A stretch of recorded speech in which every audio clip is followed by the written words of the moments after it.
200 tahun yang lalu. Tahun 1817 sampai 1824 itu pandemi kolera. Mulai muncul dari pesisir kota Kalkuta di India, kemudian ke Asia Tenggara, kemudian Timur Tengah, kemudian ke Afrika Timur, kemudian Mediterranean. Akhirnya juga dari tahun 1830 sampai tahun 1930 itu ada 27 kali wabah di kota Mekah. Sehingga tahun 1850 tidak ada haji maupun umroh.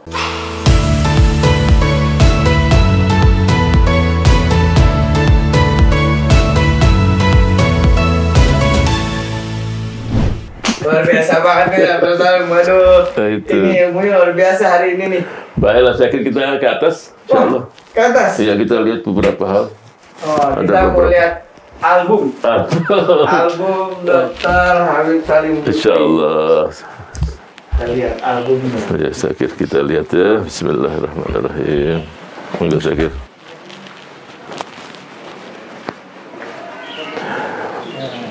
Nah, kita naik ke lantai 2 ya. Waalaikumsalam ya.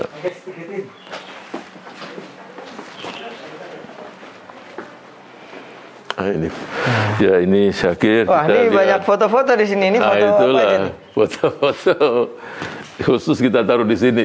Nah, ini dengan Pak SBY. Wah, Masya Allah. Ini dalam rangka apa nih? Ini Lebaran kita. Ya dulu. Open house dulu kan. Ini open house semua dengan Pak SBY. Ini dengan Michelle. Ini istrinya Obama dengan istri ketemu. Wah, istrinya Obama, waduh tingginya luar biasa. Itu di atas dengan Obama juga kita. Ini dengan Ibu Negara. Ibu Negara. Insya Allah. Ini kemudian, ini apa nih? Ini dengan Pak Jokowi. Oh, ini kapan, Pak? Ini waktu dia jadi gubernur. Nah, dia silaturahim. Sebelum nyalonin jadi presiden? Belum. Karena saya terus terang secara pribadi dekat kan, sama-sama dari Solo. Masya Allah. Dan kementerian saya ini waktu itu pertama atau kedua yang dikunjungi oleh Pak Jokowi. Jadi kemudian di atas juga nggak ketebak ya politik tuh. Iya. Kemudian yang ini dengan almarhumah Ibu Ani dengan Pak SBY. Ya, Masya Allah. Itu. Jadi biasanya kalau begini setelah ada acara yang hostnya Kementerian Sosial, nah kita foto bersama. Jadi secara pribadi juga sama Pak SBY sama Pak Jokowi dekat ya? Dekat Pak SBY karena saya juga duta besar 4 tahun, kemudian menteri 5 tahun, jadi dengan Pak SBY 9 tahun. Oh, sama jadi duta besar juga dulu, duta besar ke di Arab Saudi. Oh, ke Arab Saudi. Nggak pernah mengira ya Pak, dulu maksudnya ketika kuliah seorang anak yang dulu ke pelosok kemudian bisa bersama orang-orang di parlemen tinggi gitu, itu gimana rasanya, Pak? Jadi ada hal-hal dalam hidup ini di luar profesi kita. Ya seperti saya menjadi ambasador duta besar. Biasanya kan karir itu. Ya dari Kementerian Luar Negeri, Kementerian ini sampai ya pendidikannya pasti bidang luar. Jadi kalau dikatakan apakah pernah punya cita-cita jadi ambasador, ya nggak pernah. Nggak pernah. Tidak pernah, karena memang itu menjadi satu jabatan politis juga. Ketika di situ kita melihat ada manfaat yang baik buat kemaslahatan umat, ya kita maju gitu ya Pak. Betul, jadi itu aja kita di mana ditugaskan yang dampaknya besar untuk umat, kita harus siap. Rata-rata keluaran Arab yang di Madinah, Yaman misalnya kan, udah nggak usah ikut-ikutan politik kalau udah belajar agama, itu gimana tuh Pak? Saya pikir itu pemahaman yang sempit ya. Pemahaman yang sempit. Sebab politik itu jangankan yang tamatan dari luar negeri atau dari Timur Tengah, ibu rumah tangga pun dia setiap hari melakukan politik juga, siasatkan politik. Iya. Mensiasati anggaran dari suami yang pas-pasan, dia buat cukup sebulan. Nah itu siasat. Politik itu jadi siasat ya. Jadi kalau ada yang udah ngaji aja, doa aja, maksudnya beragama aja, nggak usah berpolitik. Nah itu keliru. Kenapa? Ya? Karena kalau kita serahkan yang memimpin ini, mereka yang tidak paham tentang bagaimana berbangsa, bernegara, tentang syariat Allah, perintah-perintah Allah, dan ini ya bisa kacau balau. Tapi kalau muncul pemimpin-pemimpin yang punya nasionalisme yang tinggi, sangat religius, nah ini dampaknya besar untuk bangsa ini. Jadi kita harus tetap berpolitik. Kalau kita nggak mau memimpin orang-orang yang paham kemudian agama nasionalisme, ya kita akan dipimpin oleh orang-orang yang ini ya, kita akan dipimpin oleh orang-orang yang belum tentu paham agama atau paham ini. Makanya ya kita nggak cukup paham agama, tapi kita juga perlu memimpin. Politik itu kan cuma judul aja Pak ya. Tapi sebenarnya di balik itu kita menjadi pemimpin bagi umat gitu. Jadi kalau orang memang di bawah itu adalah tokoh besar yang punya umat, punya massa, yang memimpin juga, membawa. Contoh kita lihat Sayyidina Abu Bakar Siddiq. Dia lihat bagaimana Sayyidina Umar bin Khattab, Khulafa Rasyidun, Umar bin Abdul Aziz. Umar bin Abdul Aziz radhiyallahu anhu ketika memimpin tidak sampai 3 tahun makmur semuanya, coba. Itu. Jadi saya persilakan kita ngobrol sambil duduk. Kita duduk lagi nih. Tadi udah lihat album-album foto. Oh ya berarti kita lepas ya. Selain jadi Kementerian Sosial juga sempat jadi ini ya, Duta Besar ke Arab Saudi ya? Betul. Tahun 2005 akhir itu saya diberikan amanah menjadi ambasador. Oh, nah ini ngelihat sekarang haji kemudian tertunda, kita nggak bisa melaksanakan ibadah haji. Ini kan udah tahun kedua ya kita nggak bisa melaksanakan ibadah haji. Kira-kira kenapa tuh Pak?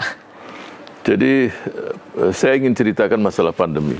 Iya, duduk persoalan masalahnya dulu nih kan sebelum kita mau tahu nih. Apakah pernah terjadi model semacam ini? Haji ditutup, umroh ditutup, pernah? Oh pernah. Jadi kita ini punya pandemi yang besar di dunia ini dimulai 5 abad sebelum Masehi. Jadi 5 abad sebelum Masehi itu sudah ada pandemi yang mendunia. Tapi saya ingin ceritakan yang terjadi 200 tahun yang lalu. Tahun 1817 sampai 1824 itu pandemi kolera. Mulai muncul dari pesisir kota Kalkuta di India, kemudian ke Asia Tenggara, kemudian Timur Tengah, kemudian ke Afrika Timur, kemudian Mediterranean. Akhirnya juga dari tahun 1830 sampai tahun 1930 itu ada 27 kali wabah di kota Mekah. Sehingga tahun 1850 tidak ada haji maupun umroh. Tahun 1866 tidak ada haji. Tahun 1880 sekian tidak ada haji. Jadi 3 kali pernah terjadi. Oh pernah terjadi.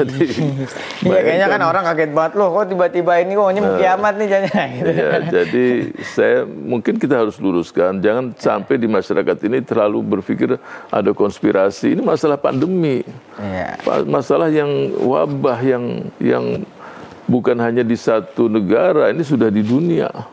Olehnya itu memang perlu namanya prokes kesehatan, jaga jarak, cuci tangan, pakai masker dan semua, dan jaga jarak. Ya kita sekarang dalam posisi alhamdulillah kita sudah di swab dan ya kita tetap jaga jarak, dan teman-teman yang lain semua menggunakan masker. Tapi kan kemarin baru aja selesai Piala Euro tuh ya. Maksudnya kan kemarin yang banyak jadi perbincangan publik, apalagi di Indonesia ini yang muslimnya kuat ya. Kok maksudnya nonton bola stadion boleh rame tapi Ka'bah enggak misalnya gitu. Itu menurut pandangan Dr. Salim gimana? Ya mereka mungkin sudah divaksin semua ya. Sudah selesai vaksinnya mereka semua. Ya, jadi mereka ini memang 4-6 bulan yang lalu berat sekali di Amerika yang bergelimpangan banyak, tapi mereka aturan itu berjalan semua dan negara hadir. Nah itu, jadi di jalan-jalan pun yang saya dengar di Amerika itu di jalan-jalan di Pfizer orang vaksin, jadi masyarakat pun kebersihan. Vietnam coba kita lihat sejak 2,5 tahun yang lalu dia udah hati-hati, sudah lockdown sehingga dia menikmati sekarang. Olehnya itu kita telat start dong. Ya, jadi mudah-mudahan tidak ada yang terlambat asal semuanya pun sadar, mulai orang nomor 1, pemimpin, tokoh, eksekutif, anggota dewan, masyarakat, semua pun kita harus tahu bahwa ini ya kita hadapi bersama. Tapi menurut pandangan dokter tadi, maksudnya dokter kan ya udah tadi teman-teman semuanya udah S3 juga di Madinah, pasti kan paham duduk persoalan ini. Nah, jadi gimana nasihat Dr. Salim tuh buat mereka-mereka yang mungkin jadi ketunda hajinya. Ya, jadi nasihatnya apa? Sabar, namanya haji itu adalah panggilan Allah Subhanahu wa taala. Kalau berangkat sudah jadi tamu Allah. Iya.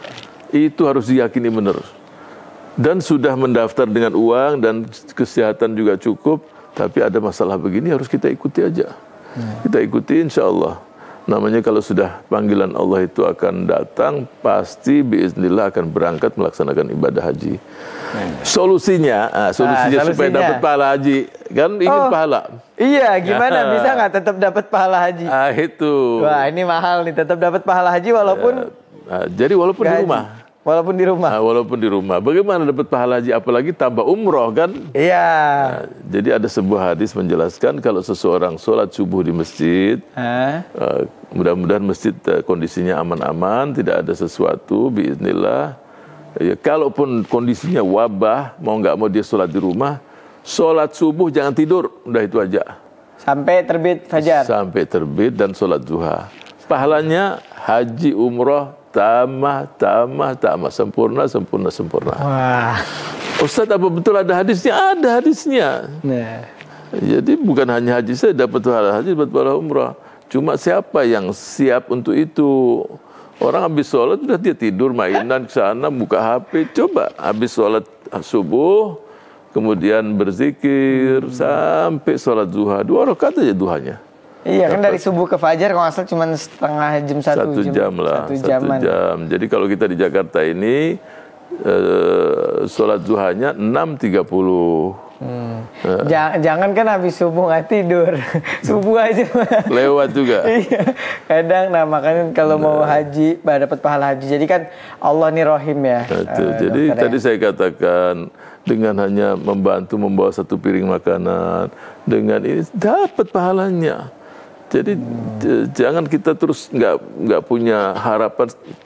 Ketika ini tertutup Allah berikan ini. Ketika ini tertutup, jadi banyak peluang-peluang yang Allah berikan untuk kita semua. Ayo anak muda bangkit. Ayo berikan semangat. Jadi maha adilnya Allah ya Pak. Allah memang melaksanakan haji itu cuma di Mekah, tapi pahalanya haji itu ada di mana-mana. Bahkan bisa dari rumah kita tadi salat subuh sampai fajar, zikir, baca Quran, salawat sampai syuruk ya, sampai duha, sampai waktu duha, terbit matahari, kemudian 15 menit lah dari syuruk atau 20 menit sudah sholat duha. Itu dapat pahala haji dan umrah. Sempurna. Orang kalau udah dapat pahala haji udah pasti masuk surga. Insya Allah. Jadi Allah Karim, Allah Maha Pemurah. Jadi hidup ini bagaimana kita membuat orang lain itu yang pikiran susah dia tersenyum, itu besar sekali pahalanya. Jadi nggak mesti harus kita siapkan uang. Menjembatani antara si kaya dan si miskin itu udah luar biasa. Dan itu saya temui ketika saya jadi Menteri Sosial. Orang yang pas-pasan. Di desa itu tidak seorang pun yang susah kecuali dia menyelesaikan masalahnya. Ibu-ibu yang melahirkan dia siapkan mobil. Dari mana dia? Dia hubungin orang-orang kaya karena orang percaya sama dia. Dan kalau anak-anak muda ini kan mampu melakukan itu. Kondisi pandemi dia udah data.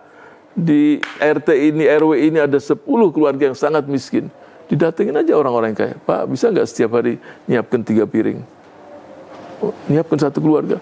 Semua juga siap. Cuma siapa yang menjembatani? Anak muda. Ya kan nggak punya apa-apa dia. Tapi dia kumpulkan pahala. Tapi kan tenaga dan otaknya masih maksimal anak muda. Masih. Dan jadi dia, itu yang dipakai. Dan dia berbuat dengan semangat. Ini harus kita bangkitkan semangat anak-anak muda tadi. Insya Allah saya yakin dengan pandemi ini pasti banyak hikmah. Saya berharap bangsa ini juga berbaik sangka kepada Allah. Ini semua terjadi pasti dengan izin Allah Subhanahu wa taala untuk kita diuji. Sekarang bangsa ini mayoritas umat Islam ini siap nggak kita kembali kepada Allah?